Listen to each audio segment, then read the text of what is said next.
Okay, first question, Shanghai cooperation organisation, अब हम सितंबर month में जंप कर चुके हैं, तो उसको लेके आपसे सवाल पूछा है।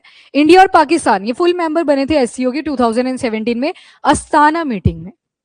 वेन्यू याद रखना, चलो ठीक है जो भी होगा, मैंने बस इतना बोला कि 2017 में एडिशन हुई और अस्ताना मीटिंग थी यहाँ पे, ठीक है।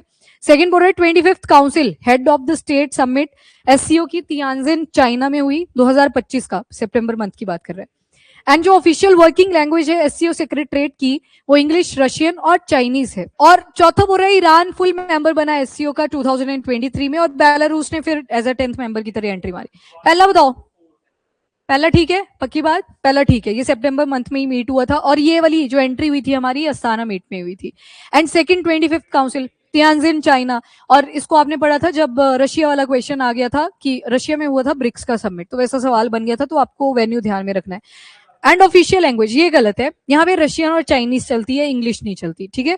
एंड चौथे वाला ये ठीक है, पहले ईरान ने एंट्री करी, फिर बेलारूस पहले ऑब्जर्वर हुआ करता था, फिर उसके बाद बेलारूस मेंबर बना था, ठीक है। तो आंसर इज 1, 2 एंड 4। प्रतूष को लेके पूछा है, कंसीडर द फॉलोइंग स्टेटमेंट। अब ये प्रतूष सुना है तो ठीक है, नहीं सुना है तो गलत हो सकता है। पहला बोल रहा है ये प्रोबिंग रीआयोनाइजेशन ऑफ यूनिवर्स है जिसमें सिग्नल यूज करे जाएंगे हाइड्रोजन के आइसोटोप्स का यूज करके। सेकंड बोल रहा है ये रेडियोमीटर है जिसे प्रपोज करा जाएगा स्पेशली फॉर द ल्यूनार मिशन के लिए, मतलब ल्यूनार ऑर्बिट के अंदर जो भी रेडिएशन सिग्नल्स हैं उनको अंडरस्टैंड करना है। एंड तीसरा बोल रहा है इसे डेवलप करा है इसरो ने, क्योंकि हमने ह्यूमन स्पेस फ्लाइट भी भेजनी है मून के ऊपर, तो पहले गगनयान मिशन है, फिर उसके बाद चंद्रयान मिशन 5 भी आएगा। पहला बताओ, पहला तो बिल्कुल ठीक है, इसकी फुल फॉर्म ही दे रखी है और इसमें बोला गया था जो हाइड्रोजन के सिग्नल हैं उससे अंडरस्टैंडिंग बनाने की ट्राई करेंगे। दूसरा बिल्कुल ठीक है, ल्यूनार की ऑर्बिट में इसे भेजा जाएगा, भी भेजा नहीं है, इंडिया में सिर्फ इसके एक्सपेरिमेंट्स करे जा रहे हैं। एंड तीसरा बिल्कुल गलत है, ये रमन रिसर्च इंस्टीट्यूट ने इसको बनाया हुआ है, इसरो ने उन्हीं को ये टास्क असाइन करा था कि अभी टाइम है तो आप बनाना शुरू कर दो कि सिग्नल्स को हम और बेटर तरीके से अंडरस्टैंड कर सके। तो आंसर यहाँ पे 1 एंड 2 आ जाएगा, ठीक है। ऑनलाइन विद रेफरेंस टू आदिवानी कंसीडर द फॉलोइंग स्टेटमेंट। पहला बोल रहा है ये लॉन्च करा है मिनिस्ट्री ऑफ कल्चर ने, दूसरा बोल रहा है ये बीटा लॉन्च स्टेज में है, बीटा लॉन्च स्टेज मतलब कुछ ही यूजर होंगे, सभी के लिए नहीं दिया गया। एंड ये ट्राइबल लैंग्वेजेस को सपोर्ट करेगा जैसे संथाली, भिली, मुंदारी, गोंदी। एंड इंडिया का ये फर्स्ट एआई पावर ट्रांसलेटर है फॉर ट्राइबल लैंग्वेजेस। हाँ जी, पहला गलत, ट्राइबल अफेयर्स। दूसरा, दूसरा ठीक है, और भी लैंग्वेजेस ऐड होंगी, ये तो है ही मेनली। एंड तीसरा ये बिल्कुल ठीक है, एआई पावर्ड इसको बनाया गया है, तो आंसर इज 2 एंड 3। पहला इनकरेक्ट है, बाकी दोनों ठीक है। With reference to jarosite consider the following statement. कहां पे मिला था ये? गुजरात, गुजरात। ये हाइड्रस सल्फेट है, mineral of potassium and iron का। जेरोसाइट फॉर्मेशन टिपिकली वॉल्केनिक और हाइड्रोथर्मल प्रोसेसेस के साथ जुड़ा होता है। एंड डिटेक्शन जेरोसाइट की शो करता है कि जैसे हमें मार्स के ऊपर चीजें मिलती हैं वैसे ही नीचे भी मिलेंगी, और वैसे ही कुछ वाटर रिच और एसिडिक कंडीशन हमें मार्स के ऊपर भी मिल सकती है। पहला बताओ, पहला तो ठीक है, एक लंबा चौड़ा फॉर्मूला था ये वाला जिसमें पोटेशियम दिख रहा है, आयरन दिख रहा है, सिलिकेट दिख रहे हैं, हाइड्रोक्साइड दिख रहे हैं। पहला भी ठीक, दूसरा भी बिल्कुल ठीक है, और मार्स के साथ ही लिंक करके आपने जेरोसाइट को पढ़ा था। येलो कलर और ब्राउनिश टिंच ये थोड़ी सी देता है। With reference to Vikram 3201 processor consider the following statement. पता नहीं ऐसे लग रहा है हरियाणा के पेपर में आ ना जाए इस बारी, क्योंकि एक दो सवाल आते हैं इमर्जिंग टेक्स्ट से वहां पे। तो विक्रम 3201 ये मेक इन इंडिया है, 32 बिट का माइक्रो प्रोसेसर है, और हार्श एनवायरमेंटल कंडीशन में अगर लॉन्च व्हीकल जाता है तो वहां पे बेटर परफॉर्म करेगा, मतलब डाटा कम से कम रिड्यूस करेगा। एंड ये जो प्रोसेसर है इसे इसरो ने विक्रम साराभाई स्पेस सेंटर ने बनाया है, और कोलैबोरेशन रही Indian institute of technology Kanpur, कौन सा था, चंडीगढ़ था। विक्रम 3201 एससीएल जो लैब है अपनी चंडीगढ़ वाली वो आएगी, तो ये वाला गलत हो जाता है, कोलैबोरेशन आप याद रखेंगे। तो आंसर इज 1 ओनली, क्योंकि आपसे करेक्ट पूछा था। Next, with reference to landmark judgment on reservation and equality in India consider the following statement. पहला बोल रहा है state of Kerala versus NM Thomas, ये एम्फेसाइज करते हैं प्रिंसिपल ऑफ सब्सटेंटिव इक्वालिटी, कि जो सोशल और एजुकेशनल बैकवर्डनेस है उनको अगर रिड्यूस करना है तो सब्सटेंटिव इक्वालिटी पे फोकस करना पड़ेगा। पर जजमेंट भी ध्यान में रखना, state of Kerala versus NM Thomas, कोई ऐसा जिसे सब्सटेंटिव इक्वालिटी के बारे में पता नहीं है, ठीक है। द जनहित अभियान case validated 10% reservation for economically weaker section और गवर्नमेंट जॉब और एजुकेशन में specially. And Indira Swani case, इसमें अपहेल्ड करा गया था 27% reservation for other backward classes specially in the public employment. पहला बताओ, पहला बिल्कुल ठीक है, और ये आया था जब सब्सटेंटिव इक्वालिटी, दो तरह की इक्वालिटी थी, बताना। हाँ जी बताओ जल्दी से। हाँ, दो तरीके की होती है इक्वालिटी भी, फॉर्मल एंड दूसरा सब्सटेंटिव।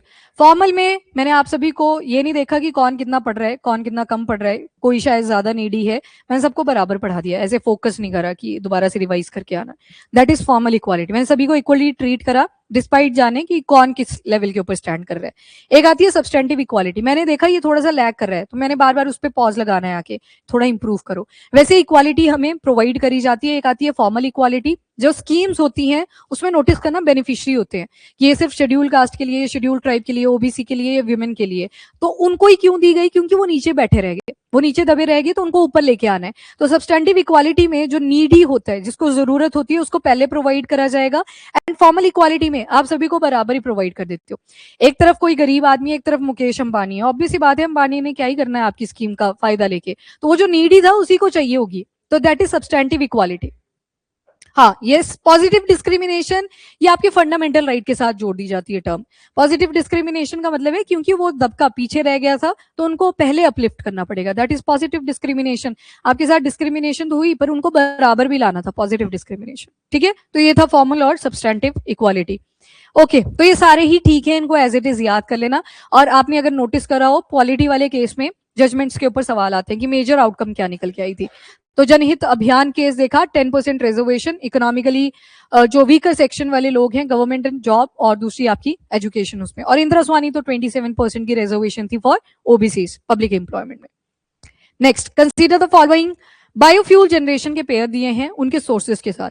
फर्स्ट जनरेशन बोल रहा है ये एडिबल फीड स्टॉक से आएगा। दूसरा बोल रहा है सेकंड जनरेशन ये लिग्नो सेल्यूलोजिक बायोमास और वेस्ट से आएगा। तीसरा बोल रहा है ये माइक्रो एल्गी और साइनोबैक्टीरिया के बायोमास से आएगा। एंड चौथा बोल रहा है ये जेनेटिकली इंजीनियर्ड ऑर्गेनिज्म। चारों ही ठीक है, ऐसे याद रखना, पहले खाने पीने की चीजें आएंगी, फिर जो वेस्ट बचेगा या जो नॉन एडिबल चीजें हैं उनसे आएगी, फिर थोड़ा सा आप पानी वगैरह की तरफ जंप लगाओगे कि साइनोबैक्टीरिया, एल्गी, इनको ले आते हैं उठा के। एंड आगे जब जाओगे तो आप थोड़ा और एडवांसमेंट करोगे बायोटेक्नोलॉजी के अंदर। तो यहाँ पे जितने भी पेयर हैं सारे ही ठीक है। बैम्बू किसमें आएगा? बैम्बू सेकंड जनरेशन में आता है। कहीं बोल रहे थे एक बार, मतलब जैसे लाइव भी जाती है वीडियो, बोलते हैं कि बैम्बू भी तो खाते हैं, अचार बनता है, पर अचार के पीछे क्राइसिस नहीं होते कभी। लड़ेगा थोड़ी कोई कि अचार की कमी आ गई है, कभी सुना ऐसे अचार की कमी आ गई है? वो तो सप्लीमेंट्री है, आप खाने को और ज्यादा टेस्टी बनाने के लिए खा लेते हो, ठीक है, तो वो सेकेंड जनरेशन में ही इंक्लूड करा जाता है। चलो ठीक है, बैम्बू याद रखना, रीजन असम वाला प्लांट, ठीक है। ठीक है जी, next, recently seen in the news भारतीय इनिशिएटिव, इंपॉर्टेंट। आपने बताना है कि एम को, सॉरी, इसका जो मेन एम है वो इनोवेशन को सपोर्ट करना। देन इंडिया का जो एग्री फूड स्टार्टअप है, एक्सपोर्ट है, उनके ऊपर फोकस करेगा। पर कौन सी मिनिस्ट्री ने इसे लॉन्च करा?